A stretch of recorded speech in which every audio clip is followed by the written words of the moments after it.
welcome to the first story time with MK. I'm MK, your host. For our first book, we're doing an oldie but a goodie, Corduroy by Don Freeman.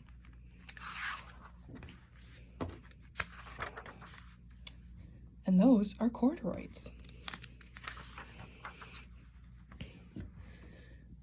Corduroy is a bear who once lived in a toy department of a big store. Day after day, he waited with all the other animals and dolls for someone to come along and take him home. There he is on the toy shelf, next to a toy giraffe, a bunny, and a clown, and a doll. The store was always filled with shoppers buying all sorts of things, but no one ever seemed to want a small bear in green overalls. Can you spot Corduroy in this picture? I see him. There he is.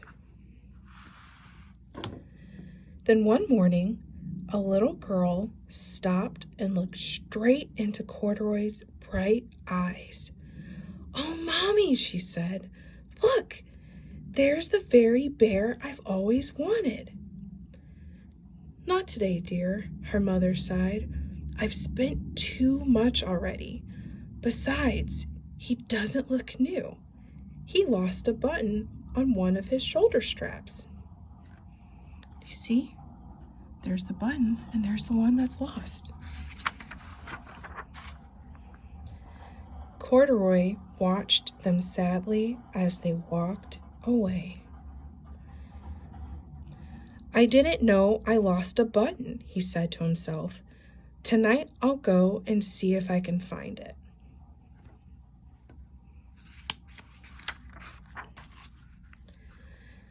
Late that evening, when all the shoppers had gone and the doors were shut and locked, Corduroy climbed carefully down from his shelf.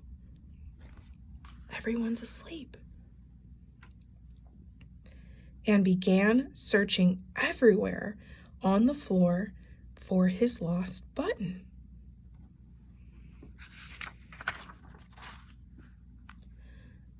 Suddenly, he felt the floor moving under him. Quite by accident, he stepped onto an escalator and he went up. Have you ever been on an escalator? Sometimes they're scary. Could this be a mountain, he wondered? I think I've always wanted to climb a mountain.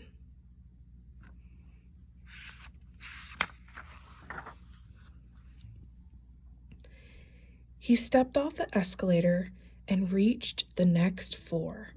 And there before his eyes was the most amazing sight.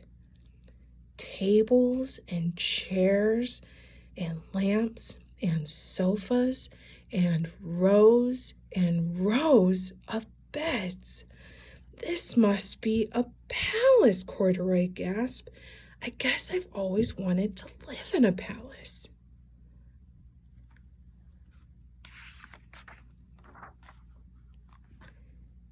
He wandered around, admiring the furniture. "This must be a bed," he said. "I've always wanted to sleep in a bed." And he crawled up onto the large, thick mattress. All at once, he saw something small and round. "Why, here's a button," he cried. And he tried to pick it up. But like all the other buttons on the mattress, it was tied down tight.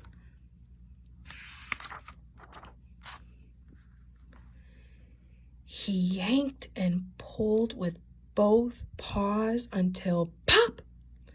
Off came the button, and off the mattress Corduroy toppled. Bang! Into a tall floor lamp. Over it fell with a crash. Oh no, the lamp has been toppled.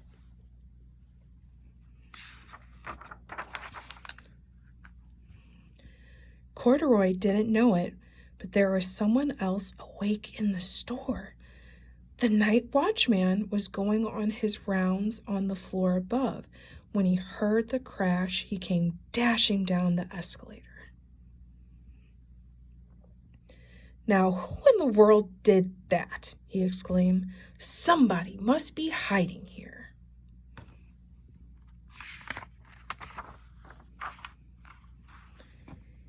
He flashed his light under and over sofas and beds until he came to the biggest bed of all, and there he saw two fuzzy brown ears sticking up from under the cover. "Hello," he said. "How did you get upstairs?"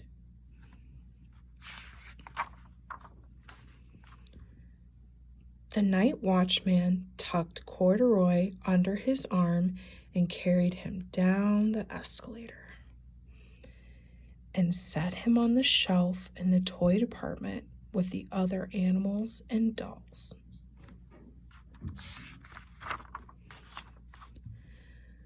Corduroy was just waking up when one of the first customers came into the store in the morning, and there, looking at him with a wide, warm smile, was the same little girl he had only seen the day before. "I'm Lisa," she said, "and you're going to be my very own bear. Last night I counted what I've saved in my piggy bank, and my mother said I can bring you home."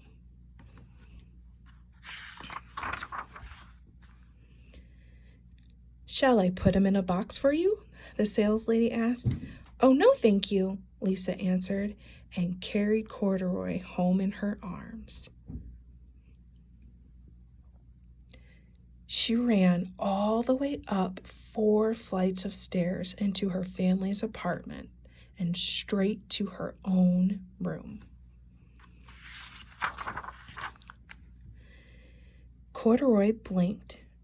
There was a chair and a chest of drawers, and alongside a girl-sized bed stood a little bed, just the right size for him. The room was small, nothing like the enormous palace in the department store. "This must be home," he said. "I know I've always wanted a home." Lisa sat down with Corduroy on her lap and began to sew a button on his overalls. "I like you just the way you are," she said, "but you'll be more comfortable with your shoulder strap fastened." Look at, she's sewing the button back. "You must be a friend," said Corduroy. "I've always wanted a friend." "Me too," said Lisa, and gave him a big hug. And that's our story time for today. I hope you enjoyed Corduroy, again, by Don Freeman. Check back tomorrow for another story time with MK.